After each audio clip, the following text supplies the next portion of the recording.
Welcome back to the morning show here on Arise News. In the face of rising tension in Nigeria brought about by the troubled conversation on the now suspended Ruga settlement projects, there seems to be a quiet but very intense struggle for the soul of Nigeria. Some analysts say at no time in the country's history has a diversity and very existence been made to go through such a rigorous test. Nigeria survived this latest onslaught on a union of more than 400 ethnic nationalities. An answer to that question and other questions as well. We are now being joined from our Rise Abuja studio by Professor Chris Nwaokobia, a lawyer and a scientist who is also chairman of the Country First movement. Welcome to the program, Welcome Chris to the program. Nwaokobia. Hello, Chris. Good morning. It's my pleasure to be here. Yes, good to see you again. Good morning. It's my pleasure to be here. Yes. Well, let me start with pleasure. The name of your movement, Country First movement. How do you mean, Country First? And what does your movement, what does it do? We're simply talking about the need to put patriotism over partisanship, to put patriotism over egocentricity, to put patriotism over regionalism, to put patriotism over ethnicity, and to make our country the summum bonum in our discussion about how to move this country forward. I do sincerely believe that every country that has moved forward, that has moved out of the nada to promise, has always put country first. Every developed democracy, every country that is moving forward has always marshaled the people's support for the common good rather than individualism, for the common good rather than egocentricity, for the common good rather than partisanship. And that's exactly what this movement stands for. Okay, Professor Nwaokobia, let's move this discussion over to Ruga and exactly what we want to speak about today. Of course, Country First, you've just described it to us, and that sounds great. But it seems as though a lot of our ethno-religious conflicts, of course, is stemming from the mismanagement of diversity. So how does a platform or an organization like Country First pose that the government and the people go about managing diversity in the right way? What are the steps, or rather the roadmap, that Country First has in terms of what you'd like to suggest for policy? Firstly, I'll say that in 2014, 2015, when this present government was campaigning, the leaders of this present administration were campaigning for power. I headed one of the arms of the campaign. I was the DG Change Ambassadors of Nigeria. And immediately after the campaigns, I talked about the need for us to unify this country, for us to etiolate the vistas of a conflict that attended that campaign. Don't forget how rancorous it was, how Nigerians were divided on several fronts. And we did talk about the need to unify our country. First, I must say that our diversity is one of our greatest blessings. Unfortunately, partisans will not allow us to build on it. They would rather divide us on ethnic lines. They would rather divide us on religious lines. They would rather divide us on regional lines. But Country First has always said that governmental protocols and programmatics that we have, like agencies like the National Orientation Agency and several other information dissemination protocols, should be effectively mobilized to talk about that which holds us together. Our fault lines are just but infinitesimal compared to those things that hold us together. My friends, my best friends are from the north. My best friends are from the southwest. Dr. Ruben Abati has been my big brother. I once hosted a program on LTV. He was always my guest on The Pundit. We've always talked about how to move this country forward. This country is blessed by God, not only with the greatest minds, but with amazing munificence and riches ineffable. Tragically, those who politic with everything, both the sane and the insane, the inane and the sane, almost always forget that this is Africa's greatest gift. This is one of the greatest gifts to humankind. And I do sincerely believe that the time has come for us to begin to build on that which holds us together. I've read a whole lot of reportage on whether the Fulanis or whether the Igbos or whether the Yorubas are indigenous to Nigeria. And I'd say clearly that every tribe that was in this country before 1914 is indigenous to Nigeria. What we must begin to do as a people is to begin to look at those things that unite and unify us and then build deeply on them. I remember the time was when the beautiful spectacle of herdsmen with walking sticks and rearing cattle across this country was a lovely spectacle. Today, those who politic with everything have decided to divide us, and we are daggers drawn. People are threatening this country from all sides. And I do sincerely want to say that it is more political than logical. It is more political than realistic. It is more political than truth. I want to say that the time has come for us to ask government to understand that the way to move this country out of the nada to promise is to be free, fair, equitable, and just to every segment and section of this country. We must understand that we all own this country. There are no second-class citizens in this country. The government must understand that the institution called government is supposed to be like a father to so many children and must come to the people with so much love. I believe that if we begin to talk more of love, more about and deepen the things that unite us, more than highlighting those that divide us, we shall have begun our effort at etiolating the heat and the polity today. It pains me, it bothers the carapace of my mind, and it hurts me deeply when I see threats from every side of the country. As you and I talk, there's a subsisting threat from a certain northern group saying that if Ruga is not allowed, then people who are from the east and the west and the south should leave the north. And then Asari Dokubo has said that headers should leave the south and go back to the north. And I laugh, you know, because these are people who have always been part of us. In 2011, when I ran for the presidency as the youngest to have run for the office of president in this country at that point, my best friend, and he's from the north, he's one of the leaders of the new generation in the north, Shetima Yerima, has always been my friend. And we share a whole lot in terms of our vision and ambition for a new Nigeria. I believe that this country can walk and grow if leadership, Mitt Romney once said that leadership must learn to take responsibility rather than make excuses. Tragically, oftentimes when we discuss, Chris, let me take you back to the point you made earlier about patriotism.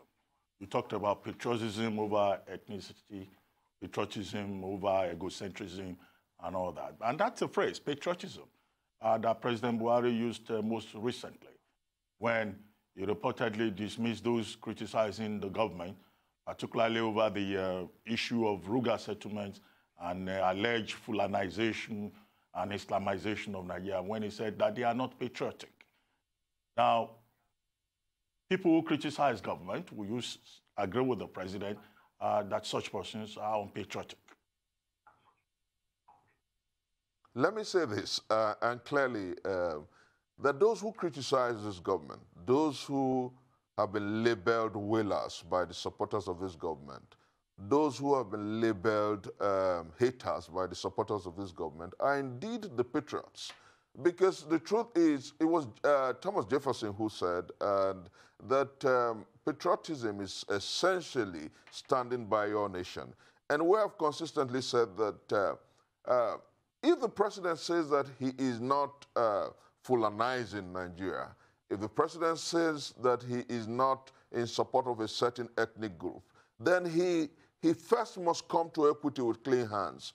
As you and I talk, my friend and brother, Kayode Ajola, said he traveled from Akure a few days ago back to Abuja, and on his way, he saw Fulani herdsmen who claimed to be on vigilante duties in the Southwest. And you ask yourself, what effrontery, what impunity? And oftentimes you hear some police DPOs and area commanders say that when it comes to issues about malfeasance, brigandage, and banditry by a certain ethnicity, they are unable to deal with the issues because before you take particular certain actions, there are orders from above. I think that the time has come for our president to right some of the mistakes and the errors that he has made.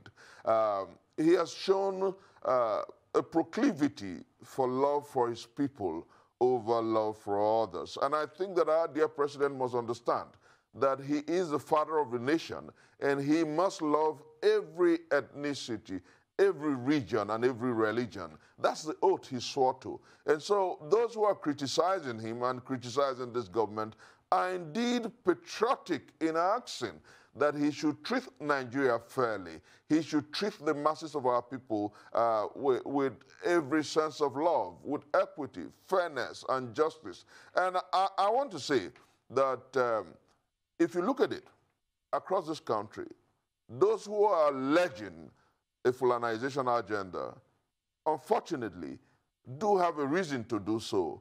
And that is because across our country, you see a certain ethnicity working with impunity.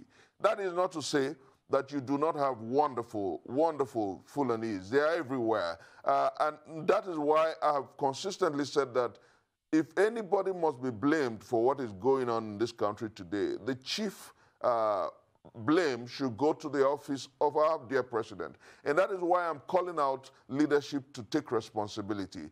Our dear president has made certain mistakes. You know, you cannot label IPOB a terrorist organization. You cannot now, just recently, I think just last night, I heard that the security meeting has decided to label the Shiite people a terrorist organization. And then those who have been killing consistently, you remember what happened in Gatu, remember what happened in Benue State, what has happened in Plateau State, what has happened in Enugu State, and across different parts of this country. Those who are consistently dishing out human barbecues, murdering Nigerians, and clearing farmlands and decapitating human beings are actually not labeled terrorists. The government is saying that certain lands in the name of Ruga should be given to them. I think that that's where Nigerians are having a problem. You don't treat one side, you don't pamper one side in the malfeasance, in the craze that threatens our country, and then on the other hand, you come with a sledgehammer on other ethnicities. I think that must be corrected. Our dear president must show to Nigerians that he truly loves every sector, every segment, every religion, every region of this country. He must show that he's truly the father of this nation, and it is not late to do so. Sorry to interrupt you there. We do have to go on a very quick break. Before we do go on that break, I'll pose another question to you with regards to that. Of course, then, as an organization, a huge part of your work will focus on sensitization and education of and towards the people. But these are issues that stem beyond the basics that we're talking about. If we take an issue such as that of Ruga, or rather that of the herdsmen, desertification is an issue that is leading to greater issues, right? That's one cause that's leading to what we're seeing today. So when it comes to education and sensitization, what exactly are you doing, or what exactly is the Country First movement doing to ensure that as many Nigerians as possible are educated and sensitized around these issues? However, I'll leave you to think about that while we take a short break. And as soon as we return, we'll get your answer on that question and continue with the conversation. Stay with us, sir. Welcome back to the morning show here on Arise News. Still with us in our Abuja studios is Professor Chris Nwaokobia, a lawyer and scientist and the chairman of the Country First movement. Thank you for staying with us on the program, sir. Before we went on a break, I asked you a question with regards to the sensitization and education projects that Country First is currently taking on with regards to this situation that we're speaking about. You can go ahead, sir. We've been talking to Nigerians and we've been writing and trying to if you like, escalate the conflict and the heat and ensure that we de-escalate the heat and the polity. But let me say this, that regarding Ruga, and I want to take these issues piecemeal, regarding Ruga, our dear president came a few weeks ago to say that Ruga has been suspended. And you ask yourself, when 12 states have signed on to Ruga, why suspend it? You know, that's part of why some people have been saying that Ruga is part of the Fulanization project. That's why people are suspicious of the tendencies of this administration. That is why there is the raging distrust and mistrust. I want to say that most Nigerians do not know that Niger State alone has about more land mass than the entire Southeast. You know, and if you're insisting on having Ruga in the Southeast, why not just, rather than have Ruga in the 5 states of the Southeast, why not have 4 Ruga settlements in Niger State where there's land mass? What is the logic in asking people to give up lands where they practically do not have lands, where they are looking for farmlands? What is the moral and logical nexus? You know, and then regarding issues about what is happening in this country today, let me say this, because my tendency and my proclivity is to prefer solution rather than lampoon government, as it were. And if you look at the issue regarding Shite, yesterday it was bloody. We lost a deputy commissioner of police and several other Nigerians. We lost a journalist, a youth corporal who is a trainee journalist with Channels TV. John Donne once said that the death of one man diminishes me because I'm involved in mankind. Therefore, do not ask of me for who the bell tolls. It tolls for thee. You know, if we understand how much human life matters, then we must impress it on government, away from partisanship. We must tell the sycophants of this government that every Nigerian life must matter. The American government can go to war because of one American life. Today, in every sphere, across the 6 geopolitical zones of this country, we have human barbecues, lives are killed, people are murdered with reckless abandon. And every so often you expect government to take very proactive steps.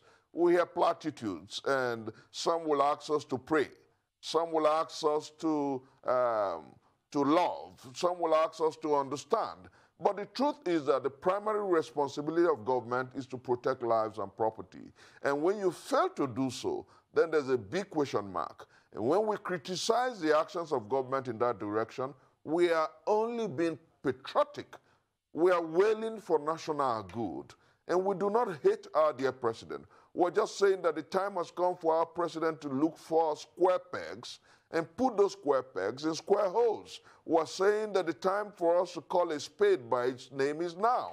We don't want war in this country. Everywhere you go to, people are threatening this enterprise. And the chief blame lies at the doorstep of the leadership.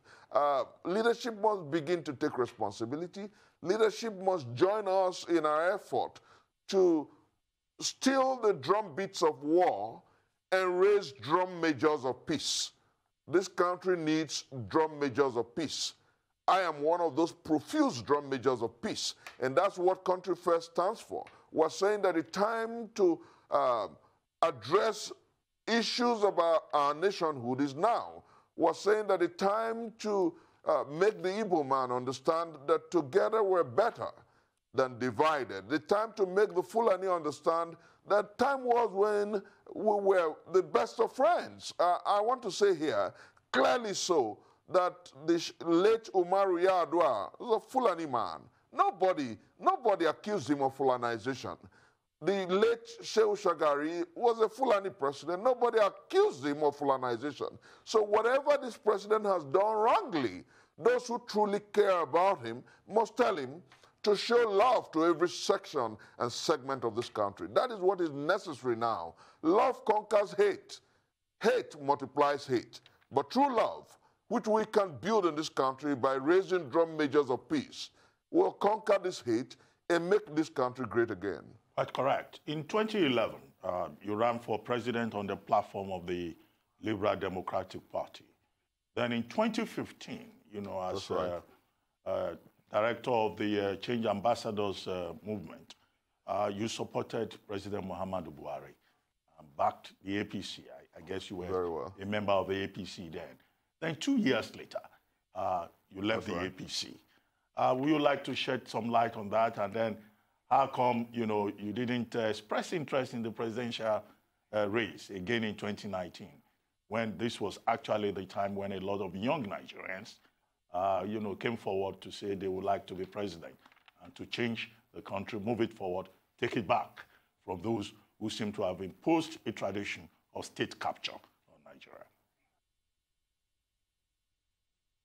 In 2011, the fervency and the urgency of that moment called for a new tendency and a new direction in leadership. And I threw my hat in the ring. I ran for office of president. I went around this country, I mobilized people, and I did my best to set a new direction in leadership.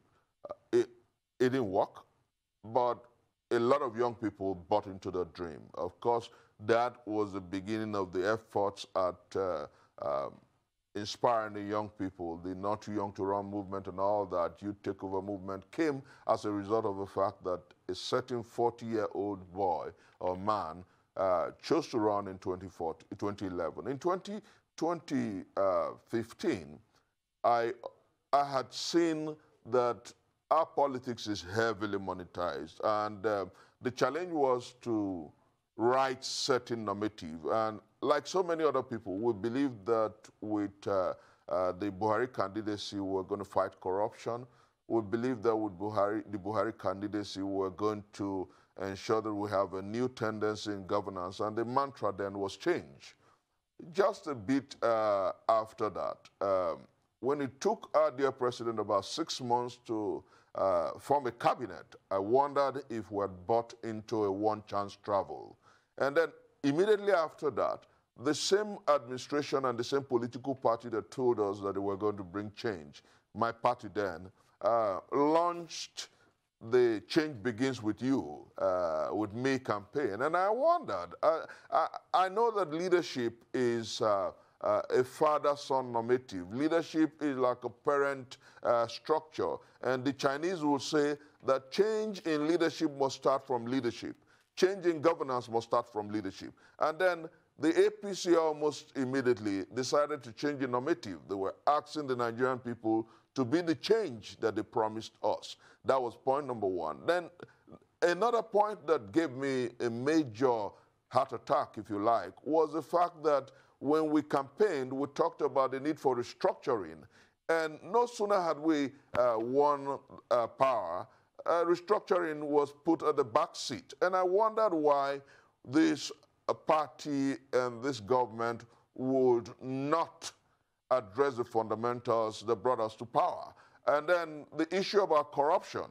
The party changed from fighting corruption headlong to selecting those who were, as it were, opposed to the government. And corruption became a one-sided, rather than prosecution, it became persecutory. And I said, what is this? I wrote several times directly to the president, asking for things to be done differently. I wrote directly through various mediums, SMS messages, open letters, direct letters to the vice president, the chairman of the party, and it didn't look like the change that we preached in 2015 was deep-rooted in psyche and conscience and consciousness. And what I did was in 2017, I left the party. But let me say this, that so many people have said that I left the APC because I wasn't given an appointment. I want to say here that there are so many people in the APC who got appointments who were not competent. So it is not about appointments. I think that we must raise the bar and understand that the time has come for us to be true to what we say on paper. I was truly interested in ensuring that we unify and unite the Nigerian people immediately after a heavily cantankerous campaigns. And I did say that to the leaders of our party, that the time to use the NOA as a programmatic to unite and unify the Nigerian people was prime, and that we had to do that. Well, partisanship took preeminence over proficiency. Partisanship took prominence over nationalism. Partisanship, as it were, and politics took preeminence over patriotism. And this is where we are today. In 2017, when I left the party, I left the party because it was time to put, it has always been since, Dr. Ruben, you know me, it's always been since I was 18 about country. I put my life on the line for a great country. I've been attacked several times for a great country. I've been detained in almost every state security apparatus and apparatus because of love for country. And I will continue to give my best to see that we have a great country that we'll all be proud of. And I believe that, and let me say this, that in 2019, I nudged the process for a presidential body where every young presidential candidate will debate each other. And we do have to round up the conversation now, sir. I'm sorry, we have run out of time. Prof Chris Nwaokobia. Thank you. That's all we'll be able to take.